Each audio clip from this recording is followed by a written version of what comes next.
APTV journalist 24/7 news channel సమాజ హితం కోసమే మీ ముందుకు వస్తోంది. సత్యాన్నే పలుకుదాం, ధర్మాన్నే ఆచరిద్దాం. Please subscribe our channel.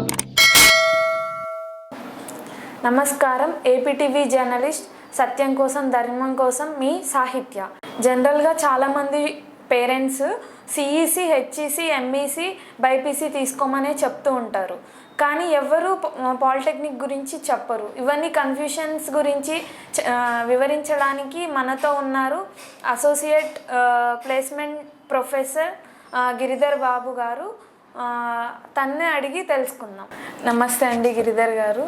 జనరల్గా పాలిటెక్నిక్ నుంచి ఇంజనీరింగ్ ఎలా అప్రోచ్ అవ్వాలి, దాని నుంచి ప్లేస్మెంట్స్ ఎలా ఉంటాయి, దాని గురించి మీ సలహాలు సూచనలు చెప్పండి.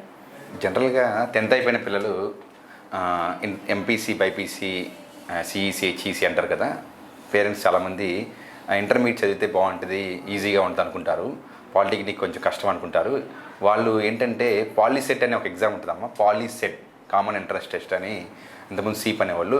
ఈ పాలీసెట్ ఎగ్జామ్ రాయటం వల్ల ఇంజనీరింగ్ డైరెక్ట్గా 3 years అయిపోయాక ఇంజనీరింగ్ చేరొచ్చు. ఆ ఇంజనీరింగ్ చేరే ముందు ఈ పాలీసెట్ చదివి, పాలిటెక్నిక్ చదివి, దాంతోపాటు చాలామంది ఇప్పుడు ఈ నేషనల్ ఎడ్యుకేషన్ పాలసీ 2021 ఈ IIIT కోర్స్ కూడా 10th ఎగ్జామ్ ఇంతకుముందు మార్క్స్ బట్టి IIIT ఉండేది.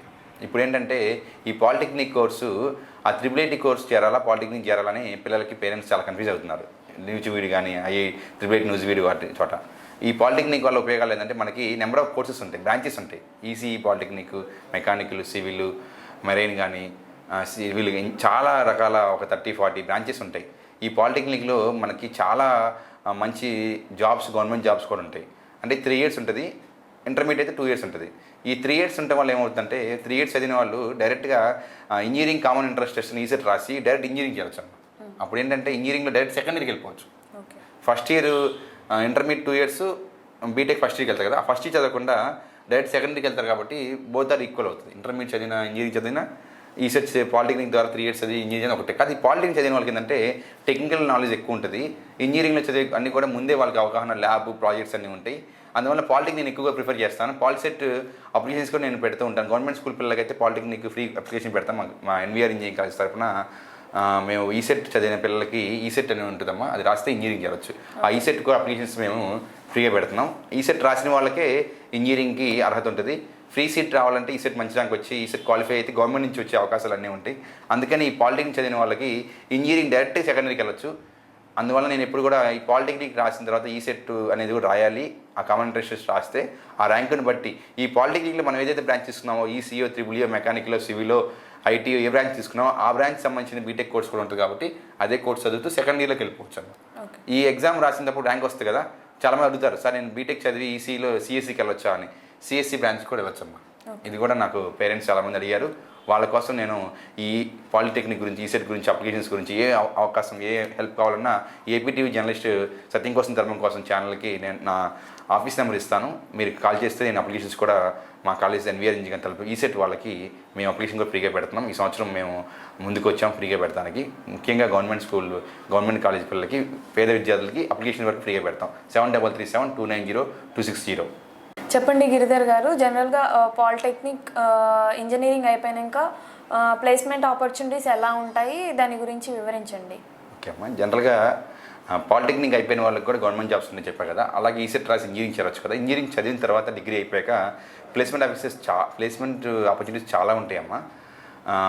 మెయిన్గా మనం ఎంటెక్ చదువుకుంటూ కూడా సాఫ్ట్వేర్ ఇంజనీరింగ్ చేయొచ్చు. గేట్ ఎగ్జామ్స్, అట్లాగే మన పీజీ సెట్ ఎగ్జాము, అలాగే మనం కొంతమంది క్యాట్ రాసి, జిఆర్ఈ, టోఫెల్ రాసి ఫారెన్కి వెళ్తాం. ఇవన్నీ ఎంట్రన్స్ ఎగ్జామ్స్, అంటే కాంపిటేటివ్ ఎగ్జామ్స్ అంటాం. వీటిని ఏమంటాం, గేట్ అనొచ్చు, పీజీ సెట్ అనొచ్చు. అలాగే మనకి ఇప్పుడు క్యాట్ ఎగ్జామ్స్, అలాగే ఐసెట్ అని, ఇవన్నీ కూడా డిగ్రీ అయిపోయిన రాసేవచ్చు. ఐసెట్ రాసి ఎంబీఏ చేరొచ్చు, పీజీ సెట్ రాసి ఇంజనీరింగ్, మన పీజీ ఎంటెక్ చేరొచ్చు. గేట్ రాసి మంచి ర్యాంక్తో గవర్నమెంట్ యూనివర్సిటీస్ పెద్ద పెద్ద కాలేజ్ చేరొచ్చు. ఇంకా దీంతోపాటు బీటెక్ అయిపోయిన వాళ్ళకి సాఫ్ట్వేర్ ఇంజనీరింగ్ కూడా ఇంటర్న్షిప్స్ చేసి, ప్రాజెక్ట్స్ చేసి, వాళ్ళకి ఇంటర్న్షిప్స్, స్టార్టప్స్ ద్వారా వాళ్ళు కూడా జాబ్ సాఫ్ట్వేర్కి కూడా వెళ్ళొచ్చు, సాఫ్ట్వేర్ ఇంజనీరింగ్ అవ్వచ్చు. అలాగే ఇంకా మంచి ఆపర్చునిటీస్ చెప్పాలంటే ఈ బీటెక్ ద్వారా మనకి తీసుకున్న కోర్సులో కోర్ కంపెనీస్ ఉంటాయి కొన్ని. BSNL for example EC department అయితే మన ఫోన్ మొబైల్స్ సంబంధించి బిఎస్ఎన్ఎల్, జేటీఓ, ఇలా టెలికామ్ సర్వీసెస్, చాలా కమ్యూనికేషన్స్ డిపార్ట్మెంటు కోర్ కంపెనీస్ ఉంటాయి. ఇస్రో కానీ, డిఆర్డిఓ కానీ, ఇలా చాలా మెయిన్ కోర్ కంపెనీస్ కూడా వెళ్ళొచ్చమ్మా ఈసీఈ అయితే. అలా సిఎస్సి అయితేనేమో వాళ్ళు companies robotics, artificial machine learning మీద ఒక సబ్జెక్ట్ సంబంధించిన జావా ఎక్స్పర్ట్స్, అలా వాటి మీద సబ్జెక్ట్ ఎక్స్పర్ట్ జాబ్ చేయొచ్చు. సాఫ్ట్వేర్ ఇంజనీరింగ్ ఒకటే కాకుండా మెకానికల్ వాళ్ళు ఎలాగైతే పైథాన్ నేర్చుకొని సాఫ్ట్వేర్కి వెళ్తున్నారో అలా మెకానికల్ వాళ్ళు మళ్ళీ కార్స్ ఫీల్డ్స్లో, మన కియా మోటార్స్ వాటిలో కోర్ అంటే సాఫ్ట్వేర్ ఫీల్డ్ ఒకటి కాకుండా హార్డ్వేర్ కూడా వెళ్ళే అవకాశాలు ఉంటాయి. కాబట్టి civil, mechanical field works, engineering మీద వాటి యొక్క బ్రాంచ్ మీద మంచి అవగాహన ఉంటే బ్రాంచ్ సంబంధించిన ఉద్యోగాలు కూడా ఉంటాయి. మనం not only software, not only చాలా ఉద్యోగాలు ఉన్నాయి. వాళ్ళకి ఏంటంటే స్కిల్ ఒకటే నేర్చుకోవాలి. స్కిల్స్ అనేవి చాలా ఇంపార్టెంట్. ఉద్యోగాలు అనేవి ప్లేస్మెంట్ చాలా ఉన్నాయమ్మా. కాకపోతే ఇక్కడ ఉన్నది ప్రాబ్లం అనేది స్కిల్స్ లేవు. ఆ స్కిల్స్ నేర్చుకున్న దాన్ని బట్టి బేస్డ్ ఆన్ ద స్కిల్స్ బట్టి నెంబర్ ఆఫ్ జాబ్స్ ఉంటాయి. ప్లేస్మెంట్ ఆఫీసర్గా నేను ఏమని చెప్తానంటే, ముందు మనం అన్నీ కూడా లాంగ్వేజెస్ మీద గ్రిప్ నేర్చుకోండి, అలాగే లేటెస్ట్ అప్డేట్ అవ్వండి. రోజు ఎప్పటికప్పుడు లేటెస్ట్ అప్డేట్స్ నేర్చుకోండి. అవుట్డేట్ అయిపోతారు. లేకపోతే అప్డేట్స్ ఉంటే మీరు ఖచ్చితంగా మీ ప్లేస్మెంట్స్ కూడా ఖచ్చితంగా వస్తాయి. మంచి మంచి కంపెనీస్ ఉన్నాయి. చాలా కంపెనీస్ కూడా అడుగుతుంది ఏంటంటే మీరు స్కిల్స్ నేర్చుకోవటం, ఎలాగ మనం ఎఫెక్టివ్ కమ్యూనికేషన్ స్కిల్స్ ఎలాగ మాట్లాడాలి, యాప్ట్యూడ్ స్కిల్స్ ఎలా ఉండాలి, మనం బేసికల్గా రీజనింగ్ మీద ఎలా యాప్ట్యూడ్ ఉండాలి, మన బ్రెయిన్ ఆల్వేస్ మోటివేషన్ స్కిల్స్ ఎలా ఉండాలి, యాటిట్యూడ్ కూడా చూస్తున్నారమ్మా ఇప్పుడు ప్లేస్మెంట్ ఆఫీసెస్.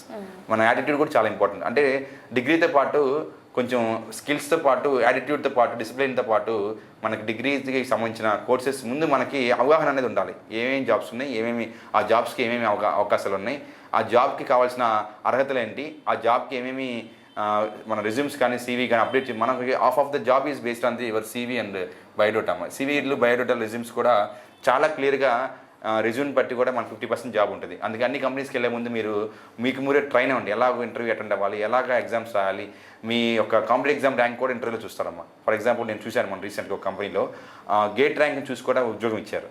అంటే ఆ ర్యాంకు యూజీసీ నెట్ ర్యాంక్ కానీ ఏదైనా ర్యాంక్ని చూసి కూడా ఉద్యోగాలు వస్తాయమ్మా. అంటే కాంపిటేటివ్ ఎగ్జామ్ ర్యాంక్ కూడా చాలా ప్రయారిటీలో మన రెజ్యూమ్లో కూడా ప్లస్ అవుద్ది. సో ప్లేస్మెంట్స్ అనేవి ఎలా వస్తాయి అంటే మీరు మీ రెజ్యూమ్ చూసి మీ స్కిల్స్ని బట్టి ఉద్యోగం వస్తాం. ప్లేస్మెంట్స్ చాలా ఉన్నాయమ్మా. ఓకే, చివరిగా మిమ్మల్ని ఒక క్వశ్చన్ అడగాలనుకుంటున్నాను. Polycet, ECET, EAPCET, GATE exam రాసే పిల్లలకి మీరు ఏం సలహాలు ఇవ్వాలనుకుంటున్నారు? అది ఎలా ప్రిపేర్ అవ్వాలి అని కొంచెం ఎక్స్ప్లెయిన్ చేయండి. ఓకే అమ్మ, మంచి క్వశ్చన్ అడిగావు.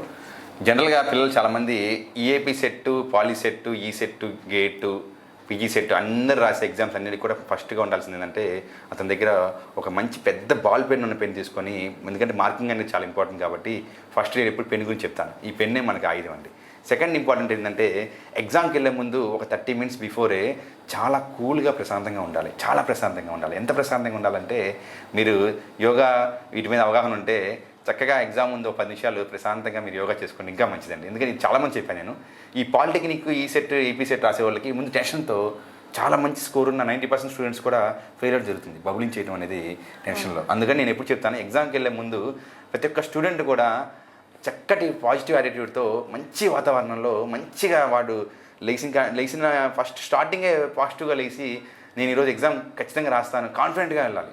చాలా ఇంపార్టెంట్ ఏంటంటే కాన్ఫిడెంట్గా ఉండాలి.